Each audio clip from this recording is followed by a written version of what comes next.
آپ سنا کرتے ہیں گھریلو جھگڑوں، وراثت کی لڑائیوں اور پراسرار حادثات کی کہانیاں، لیکن آج ہم آپ کو بتانے جا رہے ہیں ایک ایسی سخت محسوس ہونے والی حقیقت جو ایک چھوٹے سے گاؤں میں پھیلی، جس نے سالوں تک ہر گہرائی میں خوف و حیرت کو جنم دیا اور جسے کوئی سمجھ نہ سکا جب تک سچ سامنے نہیں آیا۔ یہ ہے سچائی کوڈیتھی سائنائڈ قتلوں کی، ایک حقیقی خوفناک اور سوچنے پر مجبور کر دینے والی کہانی۔ یہ واقعہ کوڈیتھی نامی گاؤں میں ہوا جو کوری کوڈ ضلع کیرلا میں واقع ہے۔ ایک عام سا گاؤں جہاں لوگ ایک دوسرے کو جانتے تھے، ایک جیسے دکھتے تھے اور ایک ہی طرح سے رہتے تھے۔ سب کچھ معمول کے مطابق تھا جب 2002 میں پہلی موت واقع ہوئی۔ ایک 57 سالہ عورت انیما تھامس گھر واپس آئی اور اس نے پانی پیا۔ پھر اچانک اسے بخار، چکر اور بے ہوشی سی محسوس ہوئی۔ وہ زمین پر گر گئی، اسے ہاسپٹل لے جایا گیا لیکن موت واقع ہو گئی۔ ڈاکٹرز نے کہا کہ دل کا دورہ پڑا ہے، لیکن کوئی شک نہیں کیا گیا کیونکہ گاؤں میں ایسے حادثات عام تھے۔ اس دن کو سب نے صرف اسے ایک قدرتی موت سمجھا۔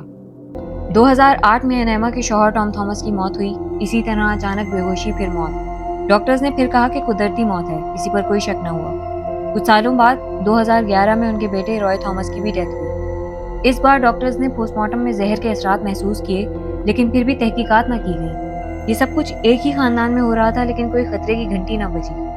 پراسرار اموات بڑھتی گئیں، یہ سلسلہ رکنے کا نام نہیں لے رہا تھا۔ 2014 میں انیما کے بھائی میتھیو کی موت ہوئی۔ اسی سال 2014 میں سلی شاجو اور سلی کی 2 سالہ بیٹی الپائن، جو بس ناشتے کے فوراً بعد چل بسیں۔ یہ تمام واقعات ایسے تھے کہ سب نے عام بیماری اور حادثاتی اموات سمجھی، لیکن ان سب کے پیچھے ایک ہی عورت موجود تھی جو ہر وقت ان کے ساتھ رہتی تھی۔ یہ ساری کی ساری اموات ایک ہی پیٹرن پہ ہوئیں، کھانے پینے کے بعد اچانک بیماری اور پھر ہمیشہ کے لیے خاموشی۔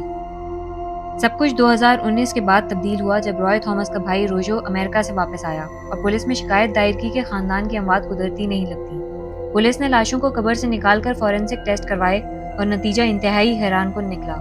رائے تھامس کی لاش میں سائنائڈ زہر کی موجودگی ثابت ہوئی۔ پھر پولیس تحقیقات انتہائی گہرائی سے کرنے لگی۔ قاتل کون تھا؟ ان تمام مرنے والوں کے قریب جو شخص بار بار موجود تھا وہ تھی جولی جوزف، رائے کی بیوی، ایک عام گھریلو خاتون جس کے بارے میں کبھی بھی کسی نے برا نہیں سوچا۔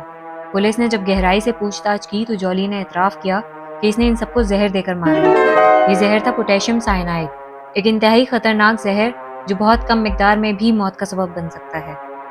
جولی نے اپنے قریبی رشتہ داروں کو مختلف خوراک اور مشروبات کے ذریعے زہر دیا، جیسے سوپ میں سائنائڈ ڈالنا، بریانی یا کری میں زہر مکس کرنا، روٹی یا بریڈ پر زہر لگانا، مشروبات میں زہر ملانا۔ مثال کے طور پر الپائن کے ساتھ ایک واقعے میں جولی نے بریڈ پر سائنائڈ کو لگا کر اسے کھلایا، جس کے بعد بچی بیمار ہوئی اور اس کی ڈیتھ ہو گئی۔ پولیس کے مطابق جولی نے ہر قتل اپنے منصوبے کے لیے کیا، خاندان کی جائیداد اور دولت پر قابو پانا، اپنے آثار چھپانا۔ کچھ تحقیقات میں یہ بھی سامنے آیا کہ جولی نے جعلی وصیت ناموں کے ذریعے جائیداد اپنے نام کرنے کی کوشش کی۔ جولی اور اس کے 2 ساتھی جو زہر فراہم کرنے یا دستاویزات میں مدد کرنے میں شامل تھے کو گرفتار کیا گیا اور چارج شیٹ عدالت میں جمع کی گئی۔ اس میں 346 گواہان، 322 دستاویزات اور 22 ثبوت شامل ہیں جو بتاتے ہیں یہ قتل بالکل منصوبہ بند تھے۔ یہ کہانی ہمیں بتاتی ہے کہ بولے جانے والے عام الفاظ، خاندان، گھریلو زندگی کتنی آسانی سے ایک پراسرار خوفناک حقیقت میں بدل سکتے ہیں جب انسان کی سوچ اندھی ہو جائے۔ وہ عورت جسے سب نے کبھی خطرناک نہیں سمجھا، وہ خود سب سے بڑا خطرہ ثابت ہوئی۔ اس کا انداز بھی اتنا عام تھا کہ کوئی کچھ شک ہی نہ کر سکا، سالوں تک، حتیٰ کہ پولیس تک۔ اگر آپ کو یہ سچ، یہ خوفناک مگر حقیقت پر مبنی کہانی پسند آئی ہو تو اپنے دوستوں کے ساتھ شیئر کریں، تبصرہ کریں کہ آپ کیا سوچتے ہیں اور سبسکرائب کرنا نہ بھولیں تاکہ ہم آپ کو اور بھی ایسی حقیقی، دلچسپ اور خوفناک کہانیاں سناتے رہیں۔